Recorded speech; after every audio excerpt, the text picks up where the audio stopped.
Buenos días, buenas tardes queridos hermanos. Me da mucho gusto saludarlos a todos. Por este medio me siento un poco insegura, más bien como nerviosa. Me hace falta verlos a todos allá sentados en nuestra preciosa iglesia, algunos dormidos, algunos despiertos, otros atentos, pero pues son circunstancias que tenemos que aprender a vivir. A nuestra edad es un poquito complicado saber que hay más recursos por medio de la tecnología, pero Dios es bueno y siempre nos dará alternativas para podernos comunicar unos hermanos con otros. Los saludo de una manera muy especial y confío en que cada uno de ustedes haya aprendido en este tiempo a tener paciencia, a tener humildad unos con otros, a sabernos soportar como familia, porque el núcleo familiar es finalmente lo más importante en el mundo. Pareciera que no, pero el Señor nos está mostrando que de nuevo Él es el que ordena, Él es el que disciplina y Él es el que nos llama a cuentas. Yo creo que no es un tiempo de juicio para mi corazón y mi entendimiento, es un tiempo de justicia. El Señor está haciendo justicia hacia Él mismo y hacia nosotros y nos está enseñando que Él es el único y el único que sabe los tiempos, las sazones de la vida de cada uno de nosotros. Vamos a orar, hermanos, en esta mañana, en esta tarde, pidiéndole al Señor que nos ponga fuego en el espíritu, que quite en este tiempo que voy a dar la palabra, confiando que no me gaste más de 45 minutos porque soy muy charlatana.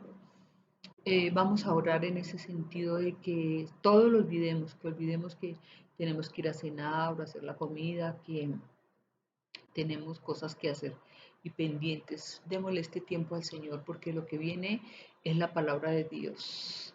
El Señor nos usa a nosotros como vasos de barro, no tenemos nada especial. Él es el que nos escoge para llevar su palabra. Vamos a orar, hermanos. Vamos a cerrar los ojos pidiéndole al Señor en esta mañana que nos socorra, que nos permita entender lo que Él ha querido hablarnos cada día. Señor, te damos gracias porque hoy más que nunca, Señor, reconocemos tu poder, Señor, y tu gloria sobre nuestras vidas. Gracias, Señor, porque has sido bueno, porque nos has socorrido la oportunidad de tener un techo, un refugio, Señor, a donde estar nosotros en la familia, Señor, porque nos has mandado a cada cual a guardarnos en nuestras casas y a empezar a valorar lo que habíamos perdido, Señor. El concepto de la familia, el concepto del amor, de la ayuda mutua, Señor. Eso ya lo habíamos perdido. Estábamos confundidos, corriendo afuera de las casas, Señor, haciendo nuestras labores, gastando tiempo en otras cosas y solo llegábamos a casa a descansar. De pronto ni siquiera teníamos la oportunidad de hablar con nuestras familias porque el cansancio lo impedía. Pero hoy en día, Señor, el mundo ha cambiado porque así lo has decidido tú, Señor. Ayúdanos y socórrenos, Señor, en esta tarde para poder escuchar tu palabra y llevar mensaje que sea pertinente al corazón, Señor. En el nombre de nuestro Señor Jesucristo. Amén. Hermanos, esta tarde voy a hablar acerca de la identidad de Dios. Es un tema muy hermoso, muy largo. A mí me gustaría, si de pronto se me pasa el tiempo, eh, hacer parte 2. Pero yo sé que el Señor es bueno y me va a ayudar a apresurarme. Eh, la identidad en Dios es un tema muy profundo que podría ocupar muchas enseñanzas y creo que es un tema muy pertinente para estos tiempos. Vamos a empezar definiendo algunos conceptos importantes para poder caminar en esta enseñanza que el Señor llevó a mi corazón. ¿Qué es identidad? Es una pregunta interesante. La identidad, dice aquí, según algunos conceptos, es un conjunto de características propias de una persona o un grupo que permiten distinguirse del resto de las personas o del grupo. También podemos entenderlo como la concepción que tiene una persona o un colectivo sobre sí mismo en relación a otras personas. Se puede decir también que la identidad es la referencia o la información o los datos que identifican o distinguen oficialmente a una persona de otra. Hay diferentes tipos de identidad. Vamos a hablar solamente a mencionarlos. Identidad personal, identidad cultural, identidad de género e identidad nacional. Miren qué interesante estas definiciones, porque la identidad personal nos conduce a una identidad de género, esa identidad de género nos conduce a una identidad cultural y todas estas identidades nos conducen a una identidad nacional. Muy interesante, porque la identidad personal, que es la que vamos a tocar hoy en día, vamos a hablar de usted y de mí, eh, se inicia en el núcleo familiar. La identidad personal se adquiere por medio de esa convivencia y de esa enseñanza que nos dan en nuestro núcleo familiar. Son nuestros padres, son ustedes y soy yo los responsables de la identidad de nuestros hijos, de la identidad como personas. Eso es lo más importante. Somos los que el Señor ha llamado a conducir en rectitud a los hijos que nos ha dado el Señor. El Señor nos da los hijos, nos los presta para propósitos a cada uno de nuestros hijos. Y entonces un niño empieza a crecer o una niña empieza a crecer conforme a la identidad que sus padres le puedan otorgar.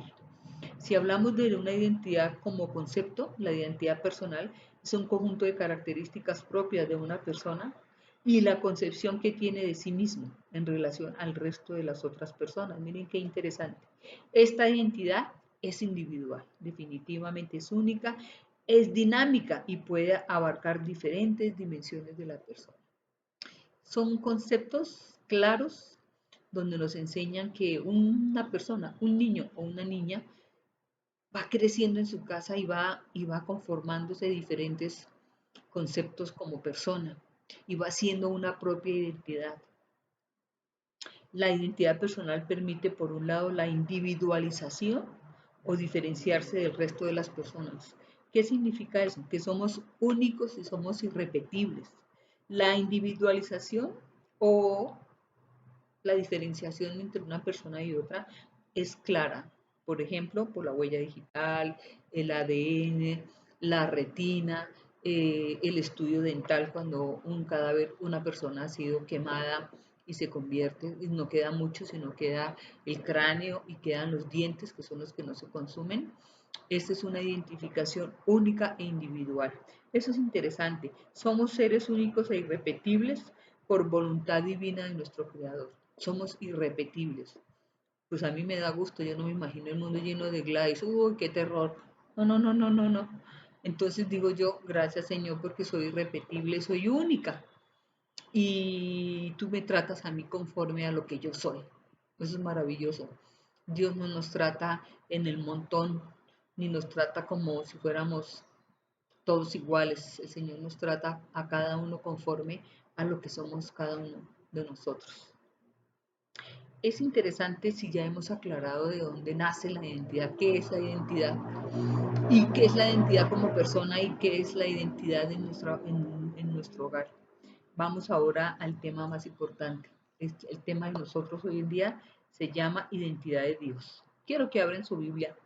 Yo voy a leer algunos versículos. A mí me gusta mucho leer muchos versículos para, para aclarar que lo que estamos exponiendo viene directamente de la palabra del Señor. El Señor mmm, siempre me ha inquietado en ese sentir porque siempre me lleva a buscar muchos versículos y a tener cuidado de lo que hablo conforme a su palabra. Dios me socorra de llegar a cambiar o de llegar a decir algo que no esté sujeto a la palabra de Dios. Vamos a hablar de Efesios, abrí la Biblia en Efesios 2:10. Yo les voy leyendo rápidamente los versículos. Porque somos hechura suya. Miren, qué hermoso. Lo primero que tiene que saber un niño es que Dios es nuestro creador, que Dios es el dueño de nuestras vidas, creados en Cristo Jesús para buenas obras, las cuales Dios preparó de antemano para que anduviésemos en ellas. Segunda de Timoteo 3:17 que dice, a fin de que el hombre de Dios sea perfecto, enteramente preparado para toda buena obra. ¿Qué dice Tito 2:14? Quien se dio a sí mismo por nosotros para redimirnos de toda iniquidad y purificar para sí un pueblo propio, celoso de buenas obras. Este versículo lo dejé, de los tres lo dejé, para que estemos claros de que todos estos versículos de los que acabamos de leer hemos tenido infinidad de enseñanza.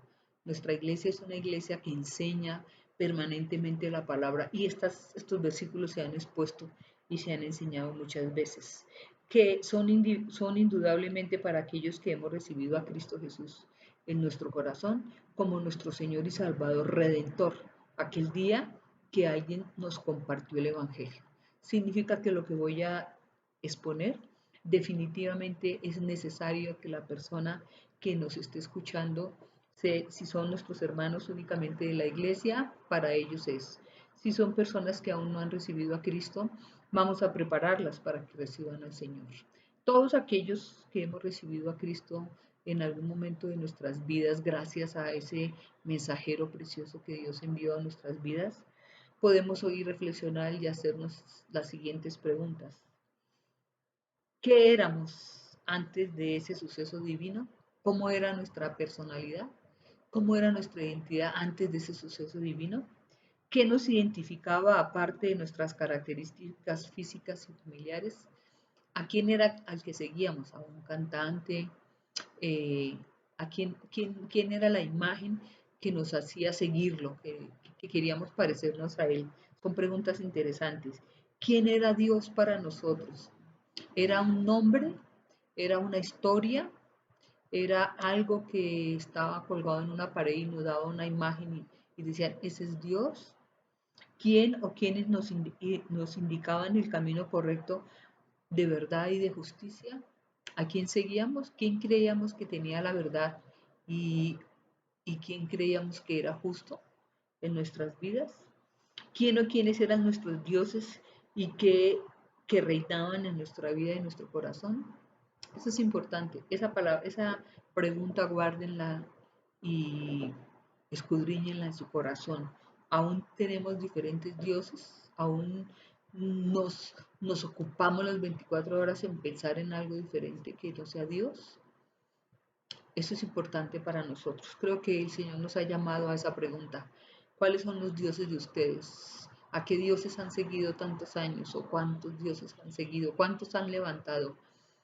Y el Señor para el mundo con un dedo y dice, solo soy yo el único Dios, el único verdadero, solo soy yo el dueño de todo, de los cielos y de los mares. Nos ha enseñado eso y hemos sufrido porque cuando quiso enseñarnos en amor y darnos tiempo, no, no nos ocupamos en tomar ese tiempo. Ahora el Señor nos llama a que ahora sí tienen tiempo para saber que yo soy el único Dios. Hermanos, el mundo de hoy ha fracasado y perece por la ausencia casi total de la identidad de Dios. Han puesto su mirada en modelos mundanos y no en el perfecto modelo a seguir que es Cristo Jesús. La palabra de Dios clara y contundente nos enseña que debemos poner nuestros ojos en Jesús, autor y consumador de la fe. Hoy más que nunca debemos esforzarnos en conocer y ratificar nuestra identidad en Dios a través del sacrificio perfecto de nuestro Señor Jesucristo. Entonces, hoy más que nunca tenemos que saber que nuestra identidad está en Dios y que no ha sido gratuita, ha sido dada por el sacrificio de nuestro Señor Jesucristo en la cruz para nosotros. Eso tiene un significado poderoso en la vida del que cree que Él es el Dios perfecto. Entonces, vamos a leer Juan 8:32 que dice, y conoceréis la verdad y la verdad ahora os hará libres. Dios es poderoso y su palabra inamovible. No hay duda de que nuestro Señor Jesucristo murió por decir la verdad, porque traía la verdad. Lo atacaron, lo lastimaron, lo hirieron, lo golpearon, lo crucificaron. Él se dejó, Él lo permitió, Él entregó su vida por nosotros, pero nos dejó claro que Él es el portador de la verdad, del camino y de la vida. Eso quedó bien claro. No se refiere solamente a los hechos que acompañaron a Jesús como Mesías e Hijo de Dios, sino también a la enseñanza que impartió a sus seguidores. A sus seguidores les enseñó la verdad, les enseñó el camino y los preparó para continuar ellos también enseñando el camino, la verdad y la vida que es nuestro Señor Jesucristo. Un auténtico seguidor de Jesús conocerá la verdad divina así como la libertad del pecado por medio de su sangre preciosa. Solamente un auténtico seguidor de Jesús sabrá que Él es el modelo perfecto a seguir y no querrá vanagloriarse de lo que sepa, al contrario, humillarse a los pies del Señor Jesucristo cada vez que aprenda más de la palabra. La persona que cada vez aprende más de la palabra es más humilde en su corazón, porque sabe que no es nada si no fuera por Él. Esta verdad divina no solo viene de una aceptación intelectual, sino de un compromiso espiritual con Cristo Jesús.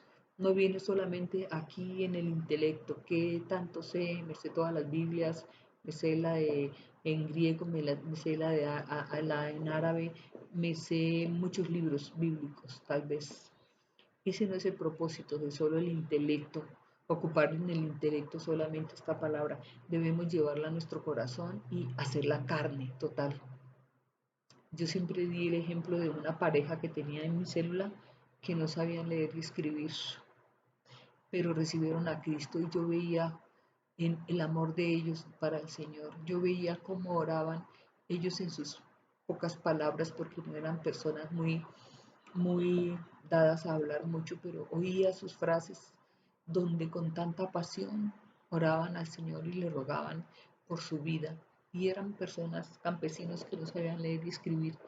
Y en ellos pude ver un Cristo real y en otros que conozco muy intelectuales no he podido ver de verdad un cambio poderoso en su espíritu porque aún tienen a Jesús en el intelecto, libres de toda mentira del enemigo, de otras personas y de nuestro propio pensar que atacaban nuestra identidad. Ese es ser libre en el espíritu, cuando ya nuestra identidad y nuestros criterios personales no dominan nuestra vida, sino Cristo domina nuestra vida.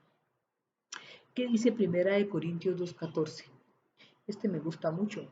Dice, pero el hombre natural no percibe las cosas que son del Espíritu de Dios, porque para él son locura, no las puede entender porque se han de discernir espiritualmente. Es un versículo hermoso, pero es una palabra muy dura, muy confrontante. Dice que el hombre natural no puede percibir las cosas del Espíritu porque esas cosas se perciben solo en nuestro espíritu. Nuestra identidad espiritual en Cristo tiene un valor incomparable y Dios quiere y anhela que lo descubramos en su Hijo nuestro Señor Jesucristo. La identidad espiritual en Cristo es nuestra identidad como hijos de Dios. Tener a Cristo en nuestro corazón es tener la identidad en Dios. Ya no nos rigen ya no somos los que éramos, ya no nos sentimos despreciados, menospreciados. Tal vez hubo hogares donde hay personas que se han sentido menospreciadas, minimizadas porque sus padres quieren más de lo que pueden dar sus hijos, porque los comparan, porque los insultan, los ofenden, los lastiman y esas personas han crecido llenas de fracasos, de dolor, incapacitadas mental y espiritualmente para poder desarrollarse en la vida. Pero cuando recibimos a nuestro Señor Jesucristo en el corazón, todas esas incapacidades se desaparecen porque el Señor nos levanta, nos dignifica, nos lava, nos quita todo ese dolor, todas esas costras de sufrimiento y entonces nos pone en lugares especiales porque por medio de su sangre ya somos hijos de Dios. Y eso es una cosa que no se, es una cosa casi imposible de entender cuando de pronto hemos sufrido el abandono de nuestros padres, de pronto hemos sufrido golpes, maltratos, violencia familiar, violaciones. Todo eso se pierde, todo eso muere, todo eso queda enterrado en la cruz cuando el Señor nos levanta de ese lugar. Eso, eso es algo tan maravilloso espiritualmente que podemos ver. Yo tengo evidencias claras de esa verdad en personas que han sufrido mucho dolor en sus familias y veo que cómo el Señor las ha levantado, las ha sanado, las ha restaurado, pero lo primero que ha hecho el Señor es enseñarlos a perdonar, a perdonar a sus padres, a sus familias, porque todos somos seres humanos y todos somos vulnerables al pecado y a equivocarnos. Pero cuando el Señor nos levanta, lo primero que hace es perdonarnos y enseñarnos a perdonar. Eso es maravilloso. Dice aquí que en el Nuevo Testamento la palabra en Cristo, que se refiere a nuestra identidad, está escrita más de 170 veces. Esto lo dice el autor de donde yo saqué estas notas. Por ejemplo, en Cristo somos nuevas criaturas, en Cristo somos libres, en Cristo somos perdonados, somos justificados, somos lavados, somos sanados, somos más que vencedores. Leamos Filipenses 4:13, perdón. Dice, todo lo puedo en Cristo que me fortalece. Bueno, versículo poderoso para aquellos que tienen en este momento angustia y desolación. Todo lo podemos en Cristo que nos fortalece. ¿Qué significa? Que Él es el que lo puede hacer todo, que Él es el único que nos levanta de la condición en que estemos. Por esta razón, el mayor descubrimiento de una persona no está fuera, no está fuera, no está en sus éxitos, no está en su profesión, no está en los aplausos que reciba, no está en la suerte que tiene, no está en el dinero, no está en las cosas. El mayor descubrimiento de una persona es adentro, en el corazón. El mayor descubrimiento es cuando recibe a Jesucristo en su corazón, pero de manera legítima. Esa palabra legítima es una palabra que tiene una connotación tremenda en la vida de una persona, porque muchas veces se recibe a Cristo, pero se tiene solo a un lado. Para cuando tengo una necesidad, entonces lo saco y le pido. Y si me la cumple, pues le doy gracias y hago una oración muy hermosa, pero vuelvo y lo guardo un, como si fuera un amuleto. La palabra legítimo significa que dejo todo lo que soy como persona, mis títulos, mi vanagloria, mis aplausos personales y empiezo a crecer en el espíritu y a saber que lo que soy, a pesar de lo que el Señor me ha dado, todo eso que soy es gracias a Dios, no es gracias a mí. Es que el Señor me ha permitido ser exitosa, tener fortuna posiblemente. Todo eso me lo ha permitido Dios, pero en lo profundo de mi corazón debo saber que es Él que un día me puede dar y un día me puede quitar. Él es el único dueño de todo lo que yo tengo. Esa persona tiene que saber sobre todas las cosas que es hijo de Dios. Y no solo hijo, sino que es hijo amadísimo de Dios. ¿Cuándo? Cuando recibimos a Jesucristo de manera legítima. Pregúntese usted, yo ya me lo pregunté, ya fui a sus pies, le pedí perdón, porque a veces es tanta la preocupación, tantas las necesidades, el agobio, lo que usted quiera. Yo acabo de pasar por una cirugía de columna, una cirugía mayor de columna, y sí tenía temor, pero cuando iba entrando al quirófano, que ya no estaba mi familia, lo pasan a uno por algunos procesos antes de entrar al quirófano. Y me pasaron a una cama. En esa cama me hicieron algunas preparaciones, me picaron los dos brazos y luego me dijeron, señora, ya la vamos a pasar para quirófano. Y en ese momento se me pasó la angustia, se me pasó el terror que tenía porque mi preocupación era, como de todo ser humano, ¿será que puedo volver a caminar? ¿Será esto? Me hacía preguntas a mí misma. Y entendí en ese momento que el Señor me esperaba con sus brazos abiertos y que lo que sucediera en el quirófano estaba bajo su control. Y le dije, Señor, tú eres el dueño de mi vida. Tú me diste esta vida, me diste este cuerpo, esta columna, me diste todo esto. Tú eres el dueño. Si a ti te parece bien que yo continúe, voy a continuar en la vida. Si a ti te parece que hoy es mi último día, aquí estoy. Sé tú para mí todo, Señor, en este momento. Y me fui tranquila, le di gracias a Dios porque me quitó todo temor. Y cuando desperté pensé que se había pasado solo un minuto de un momento a otro. Y desperté gozosa, viendo que alrededor tenía a mi familia de nuevo. Y eso solo fue porque el Señor me lo permitió. y a Él sea la gloria y la honra. Y lo que siga, y lo que siga de mi vida y de mi salud será bajo su dirección, porque Él es el dueño de mi existencia. Vean lo que dice Juan 1 del 12 al 13. Mas todos los que le recibieron, a los que creen en su nombre, les dio potestad de ser hechos hijos de Dios.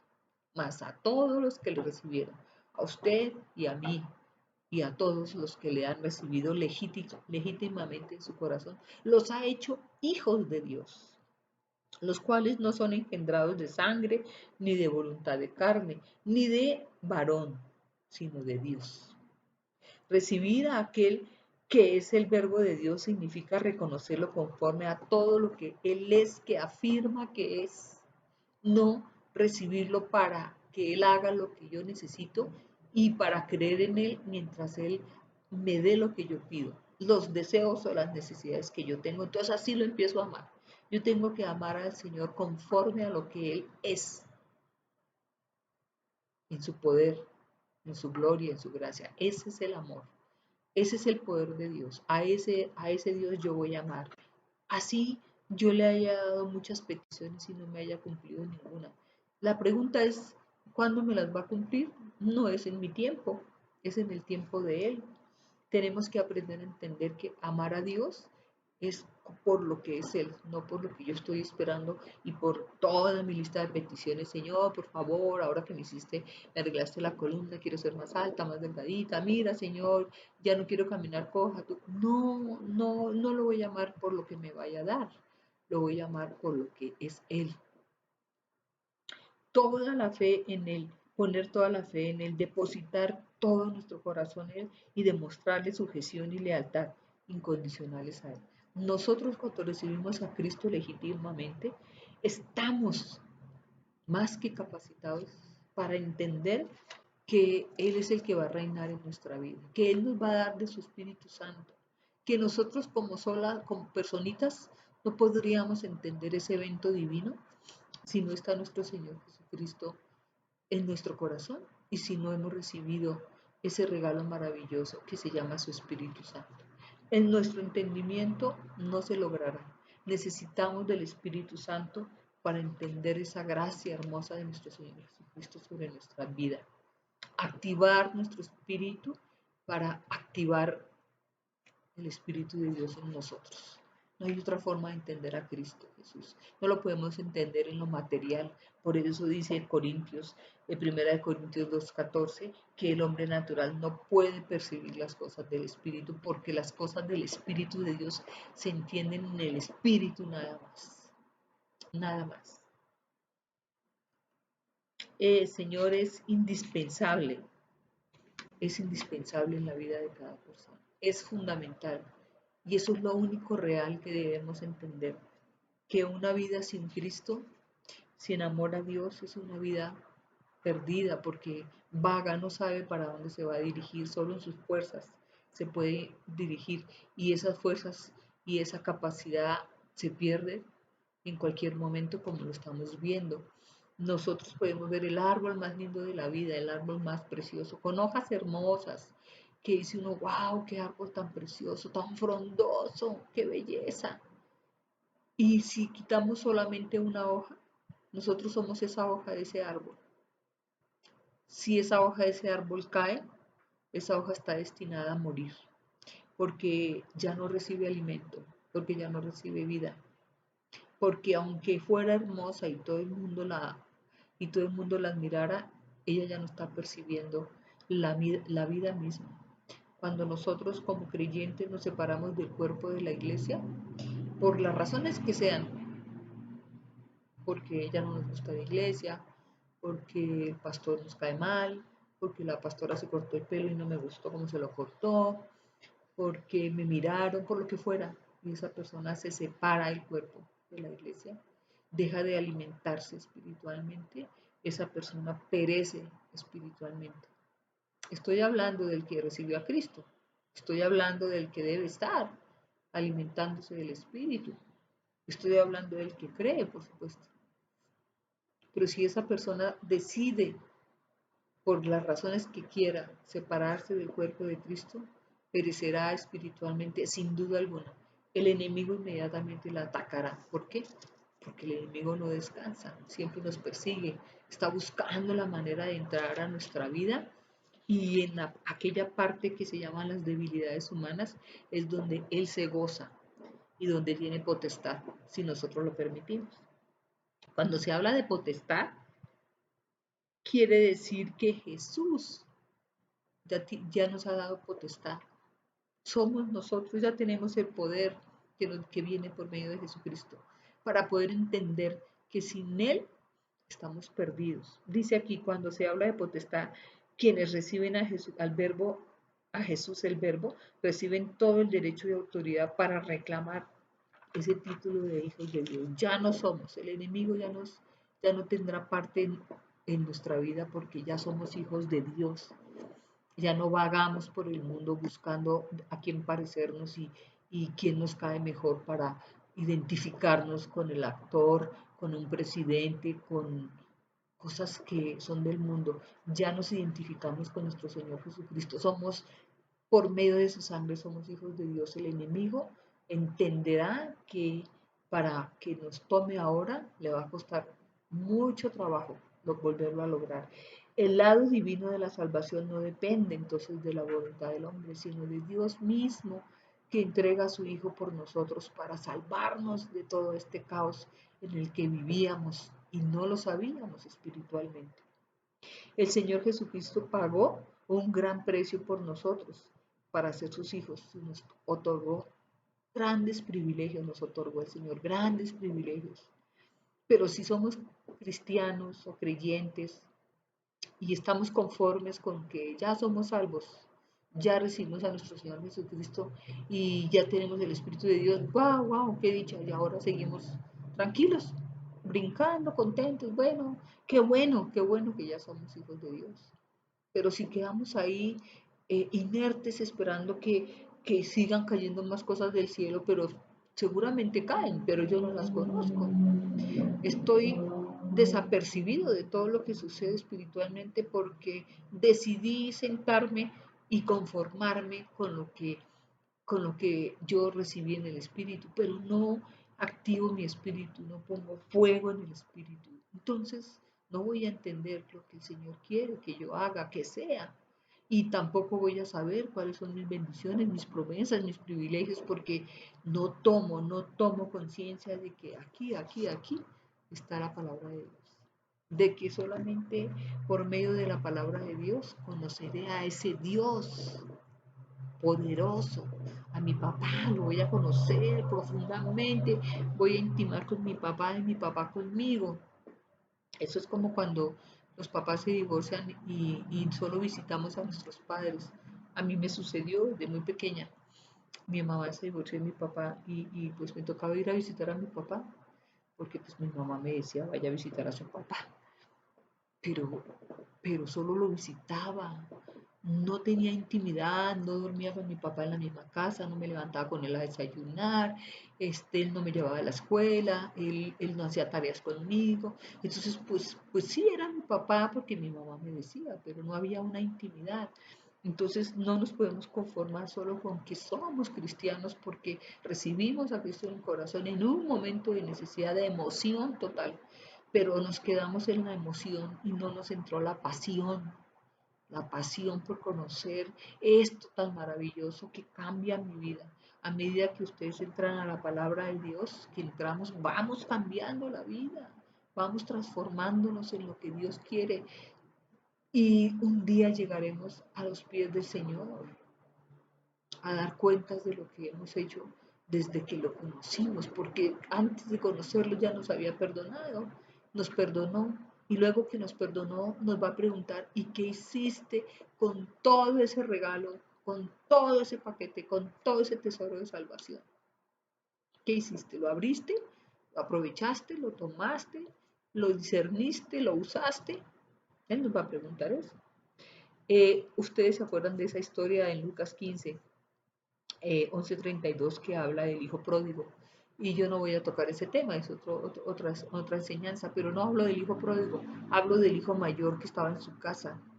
Este autor dice que su hijo mayor nunca pudo disfrutar de los privilegios que tenía en su casa porque siempre andaba tristeando porque su papá estaba en la puerta mirando cuando llegaba el hijo menor. Y entonces el hijo mayor sí trabajaba mucho, se esmeraba mucho, pero se sentía como un siervo y no como un hijo. Aunque el papá le decía, todas mis cosas son tuyas, úsalas, aprovéchalas, disfrútalas. Entonces él cuando llega su hermano, él se enoja, se molesta porque su papá le hace fiesta, porque matan un cordero, porque lo visten dignamente. Y él había tenido todo eso en su casa y nunca lo había aprovechado, porque estaba pendiente de ver cómo el papá sufría por el hijo y lo esperaba, sabiendo que él también era hijo y sus privilegios estaban en casa. Es una enseñanza preciosa que de verdad me llamó mucho la atención. Hoy en día hay muchos cristianos que no disfrutan del Evangelio porque están como ese hermano mayor. No les interesa no les interesa, lo ven como una historia interesante. El Evangelio lo ven como una historia muy interesante. Recibieron a Cristo, pero se quedaron ahí, en la historia muy interesante donde ellos hicieron parte. No lo ven, no lo viven, porque su fe está dispersa, desvanecida, confundida o de pronto perdida, sobre todo en estos tiempos. Tenemos esa sensación de que la fe tiene una fractura y no podemos entender por qué. Y entonces empieza a disiparse el concepto del corazón, lo que recibimos en Cristo se empieza a disipar y empezamos a contagiarnos, aparte del virus, a contagiarnos espiritualmente de algo que pedimos y Dios no lo vemos. Eso es muy difícil, yo lo entiendo y lo sé, y vamos a pasar tiempos más difíciles aún, pero tenemos que soportarlo y continuar. Dice que los privilegios que tenemos, voy a tocar algunos privilegios, propósito, poder y paz. El propósito, tú y yo somos la obra perfecta de Dios, eso sí no hay duda. ¿Qué dice Primera de Pedro 2:9? Mas vosotros sois, es una maravilla este versículo, mas vosotros sois linaje escogido, real sacerdocio, nación santa, pueblo adquirido por Dios para que anunciéis las virtudes de aquel que os llamó de las tinieblas a la luz admirable. Somos linaje escogido, real sacerdocio, nación santa y pueblo adquirido por Dios. Aquí Pedro emplea conceptos del Antiguo Testamento para recalcar los privilegios de los cristianos en el Nuevo Testamento. Somos escogidos para la salvación. El Señor decidió mirarme un día y decir, a ella, vamos por ella. Él me miró. No fue que yo dije, bueno, Señor, ya, mira, estoy aquí, entonces pues hablemos a ver si me resuelves mi vida, porque la verdad no la pude resolver. No, el Señor me miró con sus ojos preciosos, siendo poderoso, grande, glorioso. Tuvo, tuvo ojos para mí, que apenas soy un punto en el mundo, pero vivo en ese punto y dijo, ella, y me escogió a mí para propósitos, por supuesto. Yo soy feliz, yo digo, gracias Señor, ¿quién soy yo para que tú me miraras? ¿Qué hice yo para que tú me miraras si todo el tiempo tuve una vida equivocada, creyendo que en mis conceptos y en mis criterios estaba la verdad, el camino y la vida, y estaba equivocada? El poder, como hijos de Dios, tenemos una posición de autoridad. ¿Qué dice Efesios 2:10? Y juntamente con Él nos resucitó y asimismo nos hizo sentar en lugares celestiales en Cristo Jesús. Tenemos una posición de autoridad y no para someter a las demás personas, porque es un concepto equivocado. Luego enseñaremos un poco más acerca de la autoridad. La autoridad que Dios nos da es para servir. La autoridad que Dios nos da es para trabajar, para ayudar, para llevar la palabra del Señor a otros. La autoridad que Dios nos da es para estar atentos a las necesidades de nuestra comunidad, de nuestra familia, de nuestras personas. El que siente que tiene autoridad debe cumplir 3 requisitos: tener, dar prosperidad, dar protección y dar paz. Es muy importante. Si el padre de la casa no prospera, no da prosperidad a quien está sobre autoridad, no lo protege y no le da provisión, tiene una autoridad equivocada. La autoridad no es para maltratar, para herir, ni para abusar. Esta autoridad viene de Dios, ese es el poder que Dios nos da. La paz, al entender tu identidad en Cristo y como hijo de Dios, podrás descansar en su presencia ante toda situación de la vida. Paz en saber que Él te dará la protección, la provisión, lo que acabamos de hablar, y todo lo necesario para agradarle a Él sobre todas las cosas. Son los tiempos de entender que la paz del Señor debe reinar en nuestra vida. Muy difícil porque no es la paz de nosotros. La paz de nosotros se acaba fácil en el primer disgusto que tenemos con alguien, ya no estamos en paz, pero Él dice que es la paz de Dios.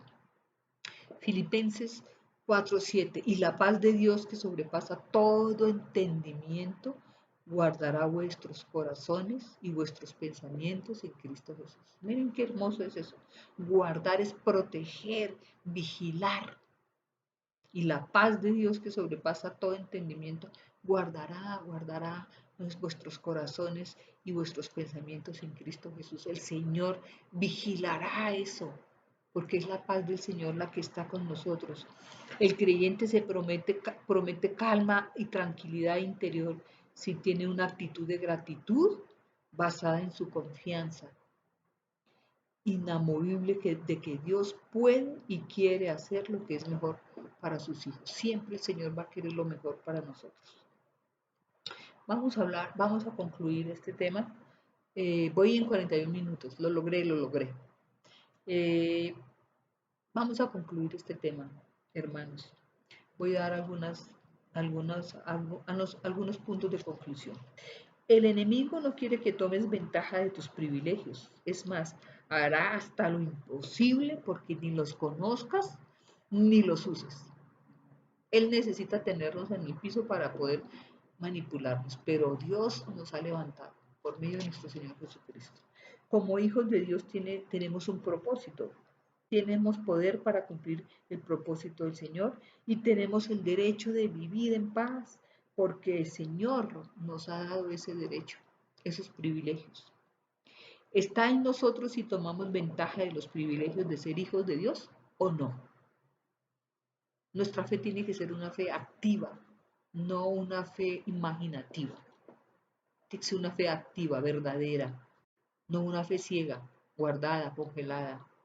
Pero como un hijo de Dios también tenemos la responsabilidad de representar a nuestro Padre, que es santo y que es justo. Pablo en Efesios 1:1 nos deja saber que los beneficios espirituales como hijos de Dios se reciben cuando somos santos y fieles a Él. Miren qué importante es esto. Si somos hijos de Dios, tenemos que vivir apartados para Él. Eso significa la palabra santo. Y voy a cerrar con Primera de Pedro 14:16. Como hijos obedientes, no os conforméis a los deseos que antes teníais estando en vuestra ignorancia. Es fuerte esto. Sino como aquel que os llamó es santo, sed también vosotros santos en toda vuestra manera de vivir, porque escrito está, sed santos porque yo soy santo. Nuestra actitud y conducta como hijos de Dios tiene que representar a un Dios santo. Esto no se trata de una fe de imaginación, sino una fe de acción que traerá evidencias en nuestra vida. Hermanos, muchísimas gracias. Logré terminar esta enseñanza muy pertinente para este tiempo. Yo les pido que cierren sus ojos y demos gracias a Dios por este tiempo.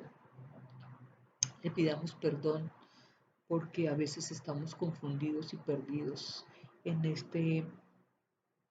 en estas olas de angustias que estamos viviendo, pero tengamos fe como decía Pablo. Para mí el vivir es Cristo. Para nosotros el vivir es Cristo. Sí tenemos que estar atentos a lo que está pasando en el mundo y estar cuidándonos, obedeciendo a las autoridades, pero nuestra primera autoridad es Dios sobre nuestras vidas, sobre nuestra familia, que sea el Señor el que reine en nuestros hogares. que sea el Señor el que se siente en el trono de nuestra casa y le preguntemos a Él cada día si está feliz con lo que nosotros hacemos, conforme nos comportamos con nuestro esposo, que lo tenemos 24 horas, y conforme nos comportamos con nuestros hijos, que los tenemos 24 horas. Preguntémosle primero a Él cada mañana, Señor, ¿qué tienes para nosotros hoy? Señor, todo lo que voy a hacer hoy, lo voy a hacer para ti, Señor.